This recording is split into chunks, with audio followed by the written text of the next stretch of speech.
Bismillahirrahmanirrahim. Assalamualaikum warahmatullahi wabarakatuh. Anak-anakku sekalian yang saya hormati,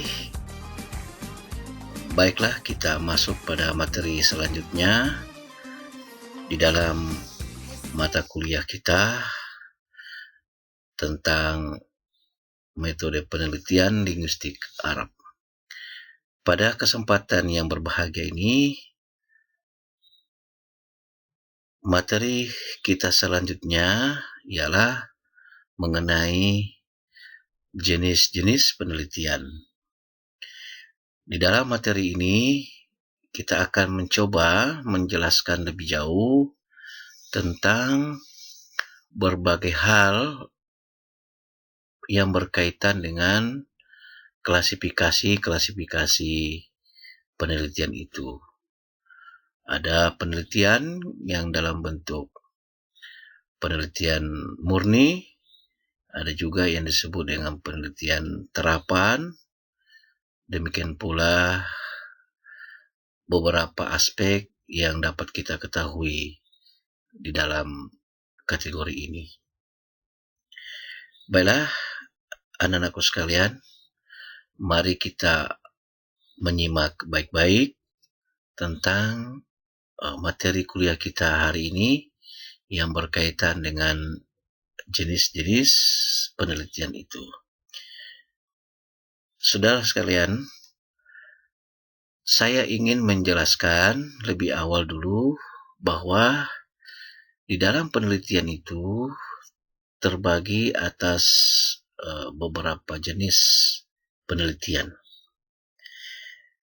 Di dalam berbagai sumber yang kita bisa temukan, bahwasanya secara jenis pembahagiannya dari segi penggunaan penelitian itu dikategorikan sebagai sebuah bahagian yang lain jika kita melihat dari aspek penggunaannya. Jadi jenis penelitian itu bisa kita lihat dari segi penggunaan. Apakah penggunaannya bersifat kepada hal yang spesifik atau yang umum dan sebagainya.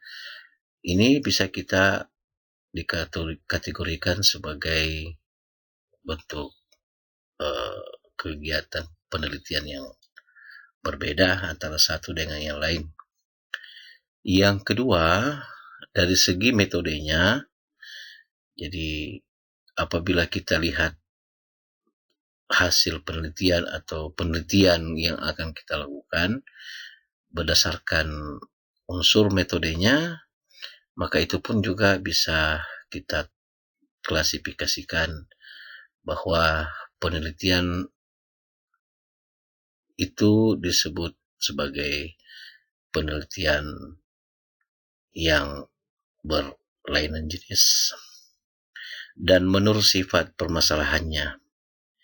Yang ketiga ini adalah bagaimana kita mengkategorikan jenis penelitian itu apabila kita lihat dari sudut sifat permasalahan kajian yang dibahas.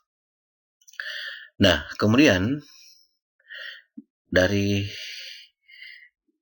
yang bahagian keempat, apabila kita lihat dari segi bidang ilmu yang dikaji, maka ketika keempat komponen ini antara penggunaan, metode, dan permasalahan serta bidang ilmu, maka ketika itu pula kita bisa membuat klasifikasi atau pengkategorisasian penelitian yang wujud di depan kita. Nah, pertama kita lihat bagaimana dari segi penggunaan penelitian. Dari segi penggunaannya, maka penelitian itu dapat dibagi kepada dua bahagian. Yang pertama disebut dengan istilah penelitian dasar atau penelitian murni, pure research. Jadi penelitian dasar itu dikategorikan sebagai penelitian murni. Dan yang kedua, dari segi penggunaan, penelitian terapan atau applied research. Jadi ada dua bahagian atau terbagi atas dua bahagian jika penelitian tersebut kita lihat berdasarkan penggunaannya. Saudara-saudara sekalian, apa yang bisa kita lihat tentang bagaimana jenis penelitian itu jika kita lihat dari segi penggunaan? Seperti saya sudah sebutkan tadi bahwa penelitian itu terbagi atas dua bahagian. Yang pertama disebut sebagai penelitian murni dan yang kedua adalah penelitian terapan. Nah, apa sesungguhnya pengertian dasar kita tentang kategori penelitian murni itu? Jadi penelitian murni merupakan penelitian yang bertujuan meningkatkan pengetahuan ilmiah untuk menemukan bidang penelitian baru tanpa suatu tujuan praktis tertentu.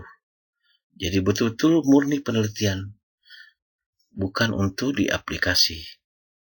Jadi kegunaannya bisa digunakan bukan dalam arti kata tidak diaplikasikan, tidak, akan tetapi adalah masih kondisional sifatnya, apakah dipakai sekarang atau nanti jangka waktu yang relatif masih lama. Sedangkan kategori penelitian terapan itu ialah tujuannya untuk meningkatkan pengetahuan ilmiah dengan tujuan-tujuan praktis, sehingga disebut sebagai penelitian terapan. Dan hasilnya pun sudah segera kita aplikasikan. Jadi di sini tadi ada perbedaan yang mendasar antara terapan dengan murni. Bila murni masih relatif sifatnya, bisa digunakan dalam jangka waktu yang tidak mendesak, bisa dipakai saat ini, bisa dipakai masa yang akan datang. Sedangkan untuk terapan, aplikatifnya harus digunakan dalam waktu sesegera mungkin. Jika kita lihat dari aspek tujuan penelitian terapan itu adalah tujuannya untuk menemukan, mencoba mencari temuan-temuan baru untuk segera diaplikasikan, baik secara konseptual maupun secara aplikasi berdasarkan teori-teori tertentu. Nah, anak-anakku sekalian, bagaimana jika sebuah penelitian itu kita lihat dari segi metodenya,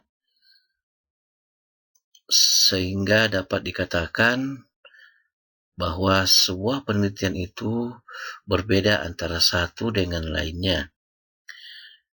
Penelitian historis ini yang pertama, jika kita lihat dari segi aspek metodenya, maka penelitian itu terbagi atas 4 bahagian. Yang pertama penelitian historis namanya, yang kedua penelitian filosofis, kemudian yang ketiga penelitian observasional, dan yang terakhir adalah penelitian eksperimental.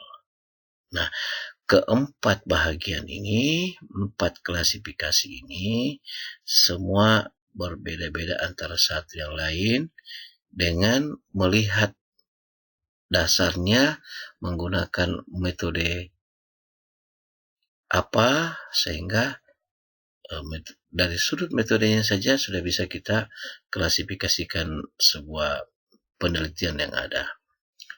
Jadi bisa melihat apakah itu kategorisasi metode yang digunakan seperti apa jika penelitian historis, demikian pula filosofis, dan seterusnya. Nah, anak-anakku sekalian, bagaimana penelitian itu? Apa sesungguhnya yang dimaksud dengan penelitian historis, filosofis, observasional, dan eksperimental? Kita bisa lihat pada slide berikut. Jadi penelitian historis adalah penelitian yang ditujukan kepada rekonstruksi masa lampau, sistematis dan objektif memahami peristiwa-peristiwa masa lampau itu. Jadi misalnya ketika ingin meneliti tentang kasus-kasus masa lampau, katakanlah misalnya kasus-kasus reformasi di mana terjadi aksi-aksi dan sebagainya ketika itu, maka itu bisa dikategorikan sebagai salah satu penelitian historis. Jadi harus sistematis dan objektif. Tidak boleh kita melakukan penelitian yang sifatnya subjektif. Yang kedua, data yang dikumpulkan pada penelitian ini sukar dikendalikan. Maka efeknya adalah dianggap rendah. Kemudian, data ini biasanya merupakan hasil pengamatan orang lain. Jadi hanya merupakan asumsi orang lain, subjektivitas baik para tokoh, para sumber data dan sebagainya. Maka jika seseorang ingin katakanlah subjektivitas untuk penulisan biografisnya misalnya, itu sangat subjektif. Sehingga ketika ada dokumen untuk membicarakan bagaimana sejarah biografis orang-orang tertentu, maka itu dikategorikan sebagai sebuah, sekali lagi ini penelitian historis namanya. Kemudian berikut penelitian eksperimental. Sesungguhnya apa sih yang dimaksud dengan penelitian eksperimental itu? Nah, penelitian eksperimental adalah penelitian yang dilakukan dengan menciptakan fenomena pada kondisi terkendali. Penelitian ini bertujuan untuk menemukan hubungan sebab akibat dan pengaruh faktor-faktor pada kondisi tertentu. Jadi membuat eksperimen pada hal-hal yang dianggap ada hubungan sebab akibat. Kemudian yang kedua, dalam bentuk yang paling sederhana, pendekatan ini berusaha menjelaskan, mengendalikan, dan meramalkan fenomena seteliti mungkin. Dalam penelitian eksperimental banyak menggunakan biasanya penelitian dalam bentuk kuantitatif atau menggunakan angka-angka di dalam menentukan sebuah riset tentang eksperimental. Saudara-saudara sekalian, dari segi sifat permasalahannya, dari segi permasalahan sifat itu dapat kita lihat yang pertama penelitian historis. Jadi menurut sifat permasalahannya itu dapat dilihat bagaimana kategori penelitian historis, penelitian deskriptif, penelitian perkembangan, berikut penelitian kasus dan penelitian lapangan, kemudian penelitian korelasional, selanjutnya penelitian kausal komparatif, penelitian eksperimental, dan terakhir adalah penelitian tindakan. Nah, semua ini kita bisa klasifikasikan jenis penelitian jika kita lihat dari sudut sifat permasalahan. Jadi sifat permasalahan kajian itu atau suatu penelitian itu bisa dikategorikan seperti hal-hal yang telah kita bahas sebelumnya. Baiklah, saudara-saudara sekalian, kita akan membahas pada slide berikut ini mengenai hal-hal apa yang menjadi pegangan kita untuk menentukan bagaimana sebuah penelitian itu dan dalam posisi apa penelitian itu, apakah dia ada dalam posisi penelitian kategori historis dan apakah dia masuk dalam kategori seperti yang disebutkan tadi antara penelitian eksperimental, kausal, dan seterusnya. Untuk jelasnya kita lihat pada slide berikut ini, menjelaskan sedikit tentang apa sesungguhnya kategori penelitian deskriptif.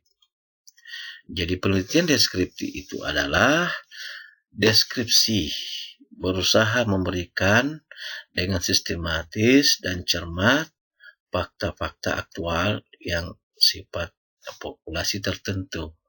Jadi deskriptif ini, penelitian dalam bentuk deskriptif ini adalah penelitian yang biasanya umumnya digunakan oleh mahasiswa untuk membuat penelitian karya tulis akhirnya atau biasa dikenal dengan membuat skripsi.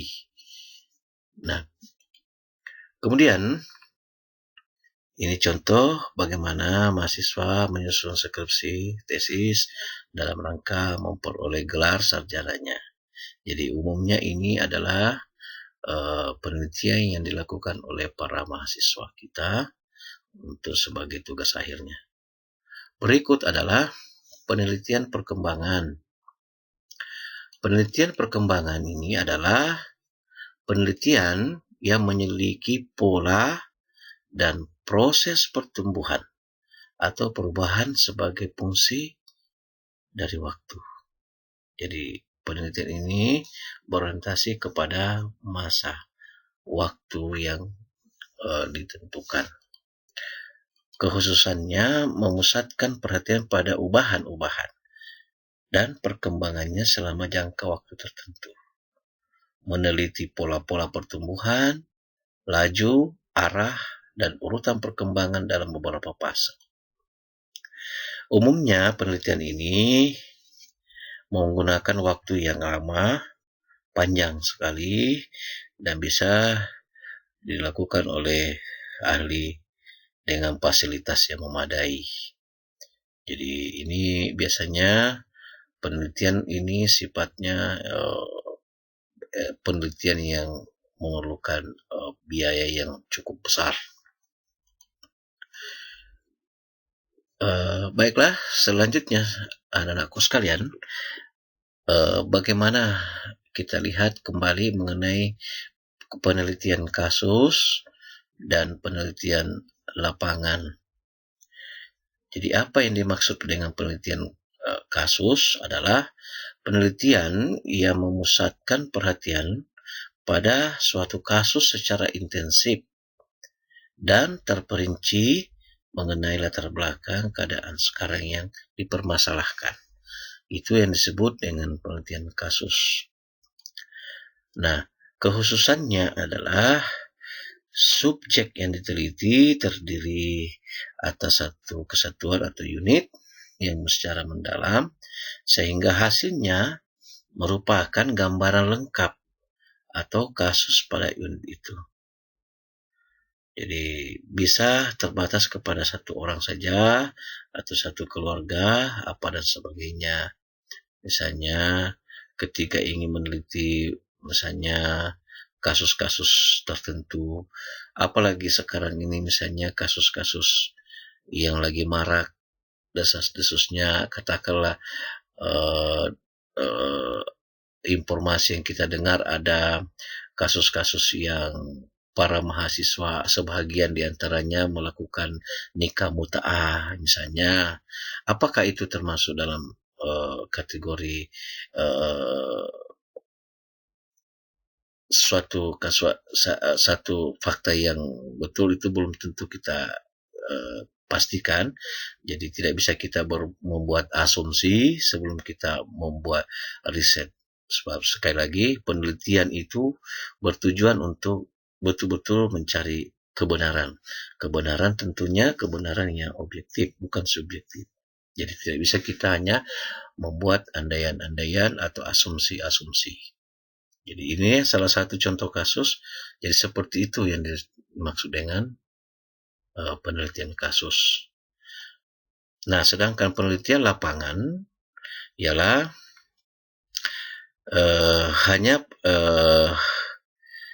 kemudian penelitian ini jadi ubahan-ubahan itu bisa melihat dalam ubahan-ubahan yang dalam kondisi yang lebih besar.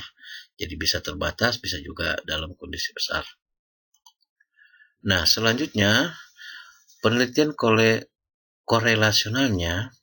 Apa yang dimaksud dengan penelitian korelasional? Jadi penelitian ini adalah penelitian yang bertujuan melihat hubungan antara dua gejala atau lebih. Misalkan, apakah ada hubungannya antara status sosial orang tua siswa dengan prestasi anak mereka. Jadi kita melihat hubungan korelasinya antara apakah siswa itu bisa meningkat hasil prestasinya disebabkan karena orang tuanya memiliki status sosial atau justru sebaliknya.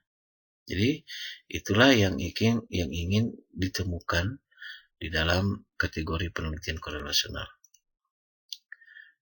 Nah, kemudian apa pula yang dimaksud dengan penelitian kausal komparatif?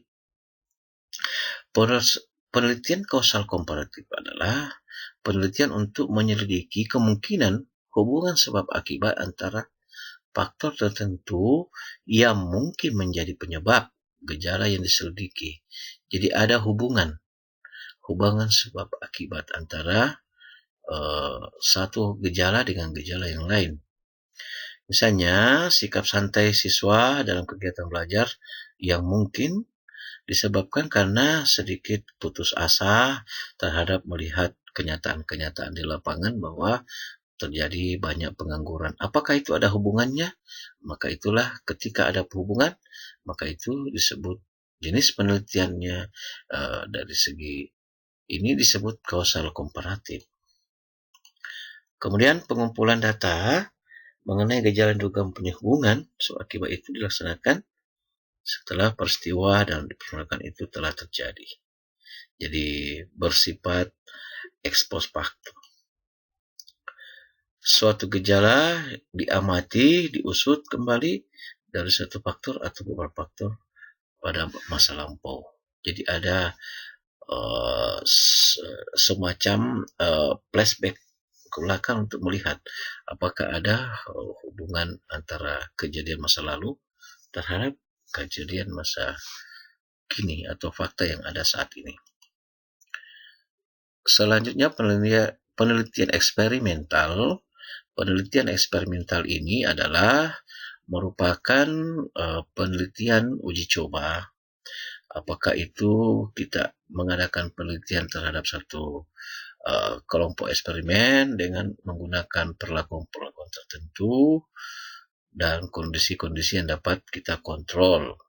Itu disebut penelitian eksperimental. Lalu data yang hasil pengaruh perilaku terhadap kelompok eksperimen diukur secara kuantitatif. Kemudian dibandingkan. Misalnya ketika kita ingin meneliti bagaimana efektivitas mengajar, penerapan tiap metode dicobakan terhadap kelompok-kelompok coba. Dan pada akhir percobaan, prestasi belajar tiap kelompok kita evaluasi kembali. Sehingga disebut sebagai penelitian eksperimental. Nah, sedangkan penelitian tindakan adalah penelitian yang bertujuan untuk mengembangkan keterampilan baru untuk mengatasi kebutuhan dalam dunia kerja atau kebutuhan praktis lain. Misalnya, meneliti keterampilan kerja yang sesuai bagi siswa putus sekolah di suatu daerah. Bagaimana kita lakukan penelitian tindakan itu?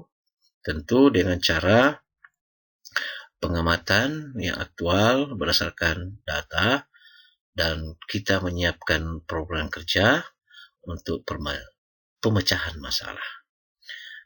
Kemudian bersifat fleksibel yang dapat dibedakan perubahan selama proses penelitian itu untuk pembaruan. Jadi ada sesuatu inovasi, ada kebaruan di dalamnya. Jadi katakanlah misalnya ketika kita ingin melihat sejauh mana tingkat kemampuan siswa madrasah atau di pesantren atau katakanlah di sekolah menengah umum ketika dia belajar bahasa Arab sebelum dan sesudah menggunakan media, misalnya salah satu di antara media pembelajaran kita adalah media hot potatoes.